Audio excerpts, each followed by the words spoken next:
they already specified that even if it does result in it being easier to recruit people into the panel, that won't result in bigger samples. So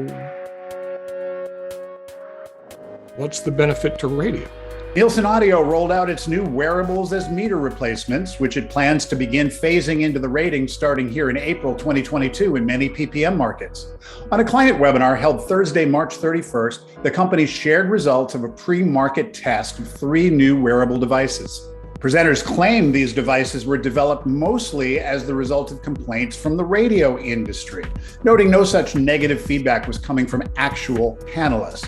Though when not picking at the industry that pays the bills, webinar participants were at least self-deprecating about the 80s style pocket pager devices that are still installed in PPM markets. We've assembled NuVoodoo's teams of research experts and marketing gurus to give us their feedback and opinion about the testing that took place in advance of Nielsen bringing these new wearable gadgets to the market. Everyone knows Carolyn and Lee, who've spent decades serving radio clients with music and perceptual studies, and PJ, who runs the NuVoodoo marketing department, who joined us after a long career as a radio PD. And new to the team, Jerry Field. She works as a researcher in both the public and private sector, and she has firsthand experience helping brands bring the kinds of new products to market using this quantitative research technique that Nielsen used to bring their devices to market. So we're glad to have her on board. Welcome, panelists, pun intended. So let's start with the devices themselves. Nielsen calls them sleeker, more in line with today's fashion and tech trends. What's your reaction? I think these devices are either current or redundant or not especially current. I'm curious, too, that it took 4 years to develop old technology. And also that the concept of the app didn't coincide with the development of technology beyond what they're doing now that might replace things like pagers, pendants, Fitbits altogether. That's my initial take. But what about the pendant? I mean, if you didn't feel awkward enough wearing a pager, a pendant wouldn't get you called out for being not a regular person. Or, okay, they've designed yet another Fitbit, as you mentioned, Carolyn, so that now I could have 3 things on my arms. I don't understand where they're going with this. Yeah, I mean, it is curious that it doesn't seem that their developments take advantage of the last 2 years' developments in terms of technology adoption. I mean, so many people from all walks of life have gotten so much more comfortable using tech and apps and online tools.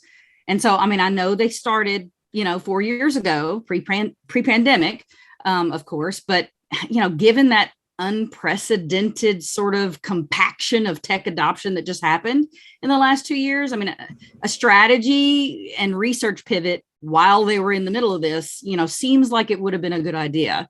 I would echo what everybody else has said to this point. I mean, ratings were never about the cool kids. This was always about the people willing to wear a pager in 2022 to record their radio listening for a couple bucks. So anything that gets us into this century is certainly a step in the right direction. That said, Lee kind of mentioned it, wearables kind of becoming the next streaming services, in that I don't know how many people are looking to add more.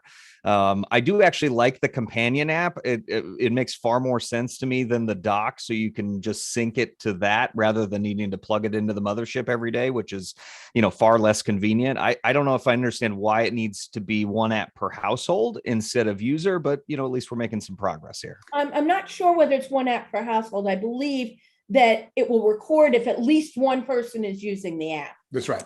Got it. Yep. I'm glad actually you brought up the companion app, and we can talk about how I think what you're confused by is that one iteration of the app, one install of the app could actually pull in the data from multiple participants in the same household. Right. But Nielsen's certainly excited about it. We know that Nielsen gamifies participation and compliance with the panelist website, My Meter and Me. And now I guess this will make it easier for participants to check their accrued points and rewards in real time using the app. Plus, there were other benefits, I think mostly to Nielsen's benefit, around data retrieval. And they were pretty excited about that. And I'm curious what your thoughts about how this app might impact ratings, different formats, or how we might be able to help NuVoodoo clients better play the ratings game given this new methodology. Well, so if you followed us for any period of time, you know about the twice yearly ratings prospect studies that we do, where we focus on those most likely to participate in the ratings. What's been consistent in all those studies are traits that are common among these folks, regardless of demo or format affinity. So like large households, we know they're active social media users. They like to play contests and get rewarded. They're just more media active in general. And all that is why contests have been important to this point. I think it's going to continue to be the case with this new app. I'd say mobile activation for your contest is going to be even more vital as this rolls out. So keyword promotions, text to win, register to win, so long that the mobile experience is a good one. I don't think we're going to have any trouble getting people to use their phones, but keeping them engaged so that we can get credit for the listening that they're providing in this new era, I have a feeling is going to become best practice.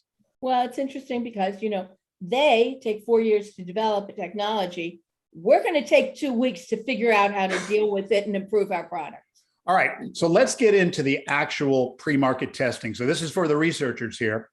There are a couple of friends and family testing phases. There's a qualitative, what they referred to as an iterative phase involving focus groups and extended interviews with former panelists. And then there was the phase that occupied most of the webinar time. There was a quantitative live split test, and I counted 3 different buckets. There were new homes only that were recruited from scratch, a swap group, which were existing panelists that first carried legacy meters and then switched to wearables. And then finally, there was a dual carry group, speaking of wearing multiple devices at the same time, that were using a meter and a wearable simultaneously. So we'll focus on the results in just a minute. But for now, give me your quick takes about the methodology itself and especially any red flags that you see. The methodology itself, having a control group, placing things in parallel. I've got no problem with what they did. Yeah, I think in terms of methodology, it was pretty well thought out. As you said, they had new homes to the program overall, new users or new people to the program. Then they had the switch mode group, right? Go from the old to the new. And then they had to do both at one time. I think absolutely they had to have the measure the adoption of the brand new folks, straight in brand new. And, getting the feedback from those who switched, totally imperative. I do think they probably went a little above and beyond, by having people run it in a dual path. God bless those people, right? For doing both. And that brought a lot of insights to the table that they may not have gotten otherwise had they not included that group. So I do think that was a bit of an above and beyond and a good thing to do. Lee, I have these visions of a radio station normally that does very well, but because there was big panel churn in favor of a pendant, they lost all their ratings in a particular month. I could just yet another thing to worry about for a PD with that monkey on their back. Right. I'm just surprised the Dick Tracy decoder ring didn't come into play, or the Maxwell smart shoe phone version. Or, if you want to go young end, we could always do the nose ring. Hey. Okay, so that's the methodology. Let's tackle the results themselves. Nielsen reported findings for the group of current panelists that had switched to wearables and for a dual carry group. But really the segment I think that's going to be perhaps the most interesting to all of us is the new homes group, because this is how real world wearable users are going to be transitioned into panels, current panels lists, at least at this point. That brings up a question about churn that I have too. 50 to 75% of your panel is going to churn by the end of the year. That's interesting. But I stared at this one slide, the new home recruitment slide, for a long time, because they showed it for a long time. And frankly, if it was my presentation, I wouldn't have shown it at all. They talked about the wearables in new homes. The consent rate is 22% and PPM was 21%.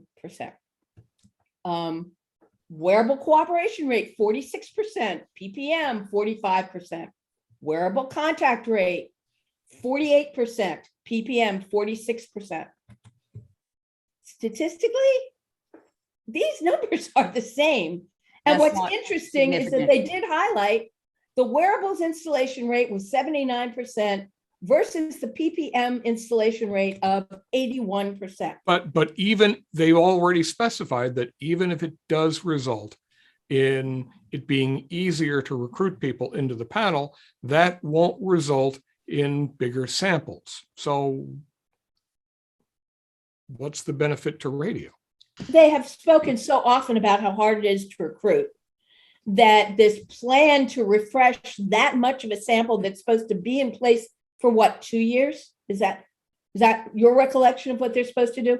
It just, it didn't jive with what they said they were doing. And the concept of turning over 50 to 75% of the sample in the 9 months of the year we have left, how? All right, we promised this to be a quick take. And so for fear of having our session go longer than Nielsen's session, I wanted to give you a chance to include any other big takeaways you had from Thursday's presentation. I think disappointment was kind of the word that I sort of took away from it. I mean, but that being said, from a marketing perspective, I think that the ability to work the system to a station's advantage in order to get better ratings remains solid. You know, my takeaway, I think they created a distinction without a difference. Lee asked a question about how people are incented that remains unanswered. And I'm not sure anything will really be affected by this. They've spent a lot of money on new technology, and it was old the day it rolled out. So now they've doubled down. And I would say that if you're programming a format where men, and particularly younger Hispanic men, are important to your numbers, I'd be keeping track of meter counts and the finite, the very fine data, not finite, but the very fine level of data on a very regular basis, because this could be a scary set of changes. For me, first off, I do struggle a bit with the notion that it feels they set a course 4 years ago and stayed that course in spite of a complete revolution sort of in technology adoption and comfort levels, especially for the older generations. They're the ones whose technology and app and smart device use looks so incredibly different from the way it did 3 to 4 years ago. And so, I think it would have served them well. It would have served Nielsen well to sort of adapt on the fly a bit more, to put out a more intuitive new tech that took those kinds of changes into account, to bring in, to raise that level of number of people that were going to participate. I think secondly, for me, as the radio industry outsider, looking in, I remain concerned that, a new wearables form still leaves too much on the table in terms of contextual insights. And, it kind of leaves those same things on the table that its predecessor measurement did. The Nielsen ratings, while they are absolutely vital to the industry as that longest running continual measure for listenership, they simply don't gather all the information, that's necessary to make the very best decisions in this constantly, evolving audio world that everybody is facing these days. And we need to understand more about the habits, the practices, the devices, and so on for listening and how those have changed. We need to understand more in terms of listening occasions and situations and drivers and the motivators behind it. And, we've got to understand more about how listeners are making choices, because that's what they have so much of now is choice. They have so many different choices. And there's a lot we can do in the research world to complement these ratings with that kind of timely context that's necessary for those, industry decision makers. And in my opinion, it would be wise to ask ourselves, what more should we know, and then get busy finding out.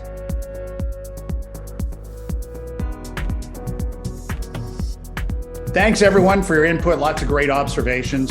NuVoodoo conducts research and marketing for clients in the radio industry, and we'd love to help you with your music testing, your perceptual research, marketing, help you maximize ratings in the coming age of the wearable. If you want to reach anybody you see on your screen, just reach out at tellmemore@nuvoodoo.com.